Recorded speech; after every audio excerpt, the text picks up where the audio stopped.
কাঁকরোল পোড় মোটামুটি আমাদের সবারই পছন্দের খাবার, কিন্তু একরকম ভাবে রান্না করে যদি ভালো না লাগে এই রেসিপিটা ট্রাই করে দেখুন। এটা চিংড়ি মাছ দিয়ে বানিয়েছি।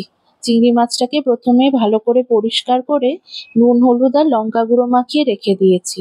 একটা কড়াইতে তারপরে 2 চামচ তেল দিয়ে ওটা গরম হয়ে গেলে চিংড়ি মাছটা দিয়ে ভালো করে ভেজে সাইডে তুলে রেখে দিয়েছি।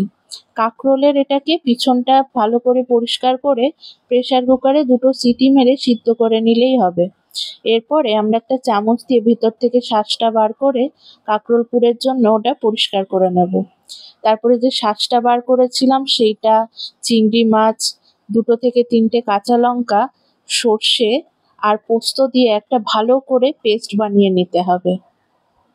পেস্টটা বানানো হয়ে গেলে এরপরে যেই কড়াইতে চিংড়ি মাছটা ভেজেছিলাম ওটাতেই আবার একটু তেল দিয়ে কালো জিরে ফোড়ন দিয়ে পেস্টটা দিয়ে ভেজে নিতে হবে যতক্ষণ না জলটা ভালো করে শুকিয়ে যায়। ওর মধ্যে একটু নুন দিয়ে আবারও নাড়িয়ে চাড়িয়ে নেব। মোটামুটি যখন শুকিয়ে আসবে পেস্টটাকে কড়াই থেকে নামিয়ে সাইডে রেখে দিয়েছি। কড়াইটা পরিষ্কার করে 2 চামচ তেল দিয়ে ওর মধ্যে কেটে রাখা পেঁয়াজ আর রসুন ভালো করে দিয়ে লাল লাল করে ভেজে নিয়েছি। এটা ওই মিশ্রণে আবার অ্যাড করে দেব অল্প অল্প করে। দিয়ে ভালো করে এটাকে মিক্স করলেই আমাদের কাঁকরোল পুরের পুরটা কিন্তু একদম রেডি। এটা গরম ভাতেও খুবই ভালো লাগে খেতে। এই যেরমভাবে দেখিয়েছি কাঁকরোল পুরের ভালো করে পুরটা ভরে নিতে হবে।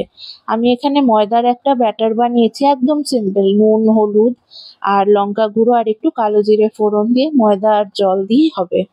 এরপরে ব্যাস ভাজার পালা। কাঁকরোলটাকে পুরটাকে ভালো করে ময়দার ব্যাটারে চুবিয়ে ডুবো তেলে আমাদের ভেজে নিতে হবে 3 থেকে 4 মিনিট এপিট ওপিট করে। ব্যাস দেখতেই পাচ্ছেন একদম ক্রিস্পি, খুবই সুস্বাদু।